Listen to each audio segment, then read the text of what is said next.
Hi guys, good day! Unboxing my new CP Redmi Note 12 Pro Plus 5G.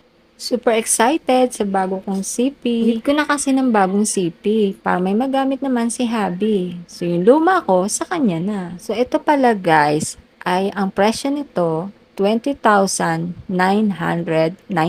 O diba? Pak ang presyo.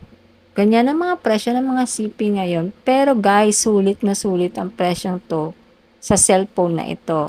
Pero guys, di namin to binili ng cash. My gosh, wala kami pang cash. Hinam credit to ni Habi para di naman mabigat para sa amin. Dahil naka 0% interest siya, kumuha na kami. Pero guys, yung sinasabing 0%, allow lang siya sa 3 months to 9 months payment. Pag magbe-payment ka ng 9 months above, meron na siyang percentage na idadagdag.